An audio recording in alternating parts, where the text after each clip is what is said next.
घोड़की शहर में assistant commissioner घोड़की जी office बारा सस्ते अटे के लिए स्टॉल कायम किया जिते अटो वठंदे ईंदड़ जो गरीब मानू आहिनि उनजो चवणु आहे त मनपसंद सिफारिश से माण्हुनि खे अटो ॾिनो पियो वञे जंहिं सबबु जेको आहे हू सॼो ॾींहुं अचनि था इंतज़ार में बीह करे शाम जो ख़ाली हथे वापसि वञनि था। अचो त जेके सस्ते अटे जे स्टॉल ते जेके मौजूद माण्हू आहिनि त ॻाल्हि ॿोल कंदा आहिनि जो छा चवणु आहे। मां कच्चे ॻोठ नूर मोहम्मद शहर ड्रिंक मलू करे गयो तक़रीबन 200 रुपया किरायो भरे आयो हाँ वरी 200 रुपया वापसी जो किरायो आहे उहो पैसा भी मां कढिया आहिनि अटो भी मूंखे न ॾिनो। मां माज़ूर माण्हू ना पीन मां काॾे वञा असां रोई रहिया आहियूं हुकूमत खे का असर नथो पए। SDM वारा ऑफिस वञूं था त असां हाली तव्हां मोटी वञो अटो हाले कोन्हे तव्हां मोटी वञो पैसा खणी अचो असां ग़रीब माण्हू काॾे वञूं पुलिस वारा हेॾो धिका ॾेई कढी छॾनि था असांखे ॿाहिरि असां ना पीन माण्हू वञूं काॾे सॼा ग़रीब आहियूं हाणे उहे सिफारिश हो ॾिसनि साम्हूं पाण उन्हनि खे ॾियनि था असां ईअं लेन में अञा ताईं बीठा आहियूं। हाँ इहा सिफारिश कयो तव्हां पाण कुछ भी न मिलियो आहे हिन मां त बीठा आहियूं खानगोट जा आहियूं कच्चे मिनी खां कच्चे खां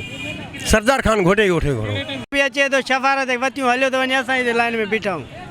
कॾहिं कहिड़े टाइम होॾे हलाईंदा कहिड़े टाइम हेॾे हलाईंदा सुबुह लॻो उते हिते पुॼी पुॻा वञा त हाणे हले ई नथो अटो कंहिं महिल छा चवंदा आहिनि कंहिं महिल वण किरिया पिया हाणे हिननि जे मथां वण किरिया पिया नी न अटो ॾियनि था ग़रीबनि खे न कुझु चई बी हलिया था वञूं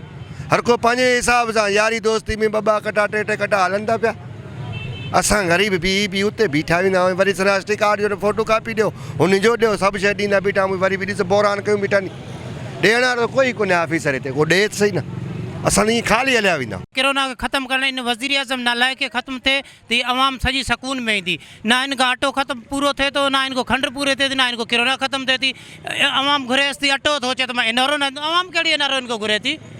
अवाम खे कहिड़ो इनारो ॾींदो इनारो जी ख़बर आहे नवाज़ शरीफ़ ॿाहिरि वेठो आहे इन जी भेण ॿाहिरि वेठी आहे जहांगीर तरीन ॿाहिरि वेठा इनारो कहिड़ी आहे असां घुरूं था अटो असांखे चए थो इनारो कोन्हे ॾींदुमि